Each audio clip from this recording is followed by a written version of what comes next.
আজ সোমবার বাংলাদেশ সময় ভোরে যুক্তরাষ্ট্রের লস অ্যাঞ্জেলসের ক্রিপ্টো অ্যারিয়ানে অনুষ্ঠিত হয়ে গেল গ্র্যামি পুরস্কারের ৬৮তম আসর।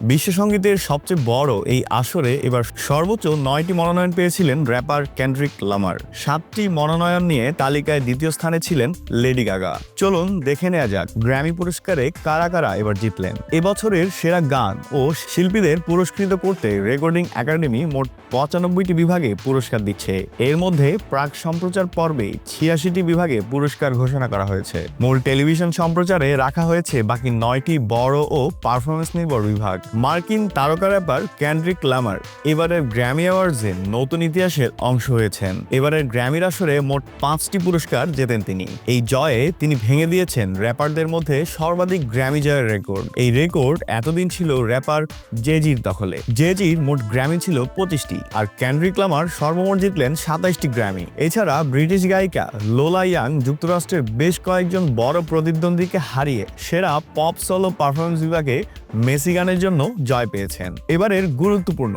সং অব দ্য ইয়ার পুরস্কার পেয়েছেন বিলি আইলিশ। পুরস্কার ছাড়াও গ্র্যামিতে ছিল পারফরমেন্স। গানে গানে মঞ্চ মাতান Rosé, Bruno Mars, Lady Gaga, Justin Bieber, Tyler, the Creator ও রেজিনা কিং। গ্র্যামির সঞ্চালনায় এবার শেষবারের মতো ফিরেছেন ট্রেভর নোয়া। টানা ষষ্ঠবারের মতো অনুষ্ঠান উপস্থাপনা করেছেন তিনি। চলুন এক নজরে গ্র্যামির গুরুত্বপূর্ণ শাখায় কারা কারা জিতলেন জেনে নেই। রেকর্ড অব দ্য ইয়ার জিতলেন লুথার, গেয়েছেন কেন্ড্রিক লামার ও SZA. Album of the year Debi Tirar Mas Fotos, Bad বানির।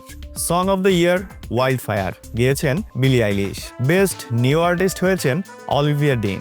Best pop solo পারফরমেন্সে লোলা ইয়াং জিতেছেন মেসি গানের জন্য। বেস্ট পপ ডুও অথবা গ্রুপ পারফরমেন্সে গানটি জিতেছে die with a smile, Lady Gaga ও ব্রুনো মার্সের। বেস্ট পপ ভোকাল অ্যালবাম হয়েছে মেহ্যাম, লেডি গাগা।